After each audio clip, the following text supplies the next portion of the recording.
Alright guys and girls, welcome to another episode of Astral Auto Repairs. Can you dig it? Alright, check it out. Behind me, I got a 2002 Dodge Stratus. Customer's complaint, cranks but does not start. So that's what we're going to be checking out. Right here, today, on Astral Auto Repairs.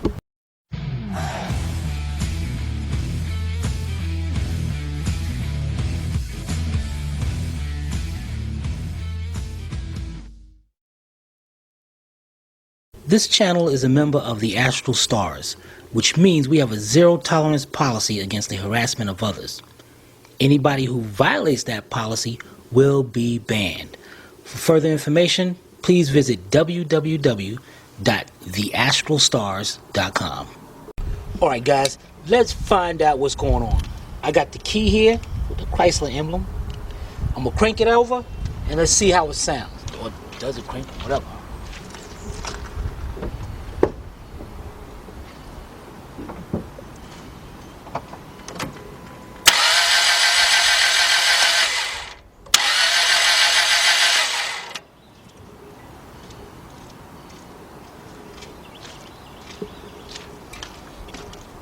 That sound, guys, that's a distinct sound. Which, as a matter of fact, since Sylvia's here, I'm gonna ask Sylvia. What do you think that sound sounds like? What does that sound? No compression. Exactly, guys. No matter what kind of engine you got, 4-cylinder, 6, 8, that sound is the same. The quickest way of checking a no compression is you go over to the oil cap. Take it off and hopefully sometimes you can see inside, and like this has got a dual overhead cam. I mean, there's two camshafts, so you try to look inside there and you try to see if you can see one of the camshafts. In this case you can't, so that sucks. So what we're gonna do now is we got two options. One, there's a bolt right here we can take off to the timing cover and pull this back a little bit. Or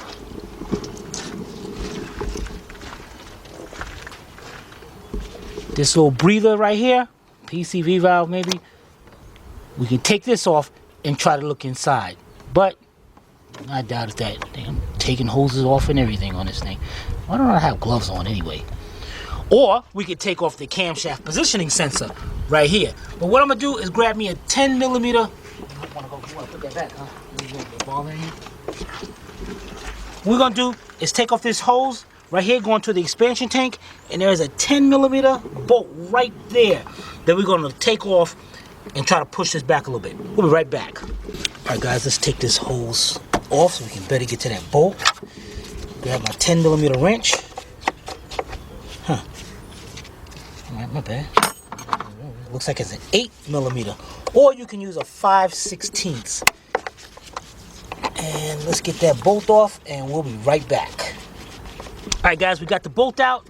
Let's see if we can, yeah, we can see a little bit of it. Dang, look, what is that, wet in there or something? I don't know. But let's see if we can get you know what we're gonna do? Get this out of the way. We got another bolt right here in the front. Look at the light.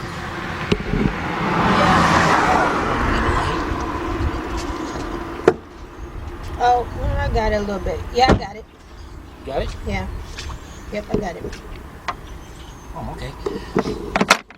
Now, let me see if I can get in there with my wrench.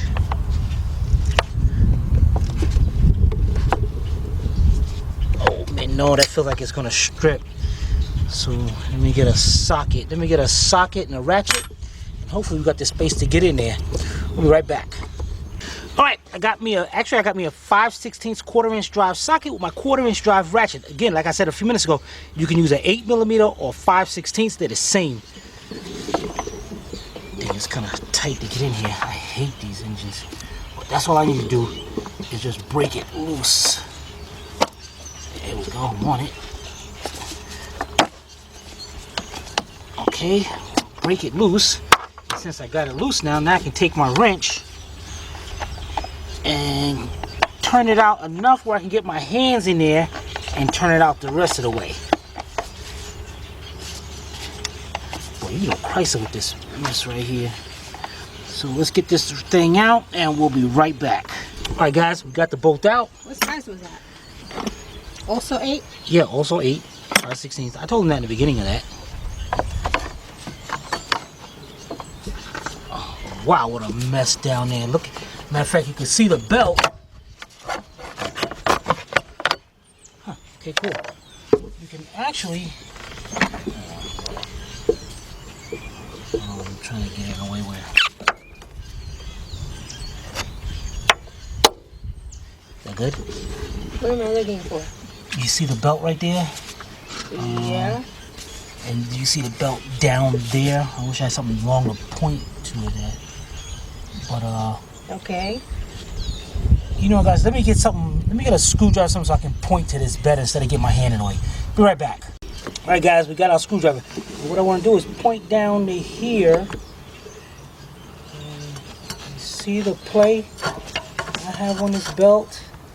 The belt can actually come off right now. That is not supposed to be. And actually, this idler pulley right here, I should not be able to spin right now. Now, what happened, I'm not sure. But what we're going to do now is I'm going to crank the engine with the top cover off, and this whole everything up here should spin. You got a crankshaft way at the bottom. No, you ain't going to be able to see in here. But the crankshaft spins, turns the belt, and at the same time, it turns these two camshaft pulleys right here, because it's got dual overhead cam.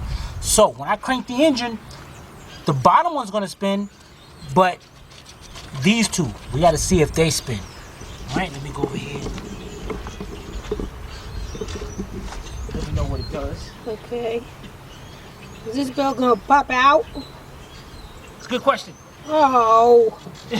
Where's Billy Bob?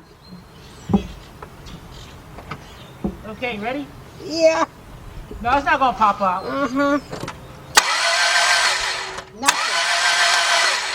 Nothing. Nothing at all. They didn't move at all. Those two on the top, right? Yep, 2 on the top. They didn't move at all. All right, so that means we definitely have a bad belt. Now the thing is, let's see if we can see through here. No, we can't see through here. Now this is the bad part about these engines. These engines are what's called interference engine, which means if that belt breaks while this car is driving, which it did, there is a 50-50 chance that the valve in the head is bent. We will not know that. Nobody will know that until they actually put a new belt on and try to start it. And you guys seen us do that before. So stay tuned. We're going to be pulling this apart and checking it out. We'll be right back. Alright, so today we had a 2002 Dodge Stratus that did not start. And after diagnosing it, we found that, well, I don't know if the belt was broken or something going on with the belt or something going on somewhere. So we're going to be replacing the timing belt, and the customer also wants us to replace the water pump while we're down there. If you guys have any comments or questions, you can post it below in the comment section, or you can email the one who shall not be named at tim@astralautorepairs.com. Hope you paid attention. If not, watch it again. This is Sylvia from Astral Auto Repairs. If we can't repair it, nobody can. See you next time.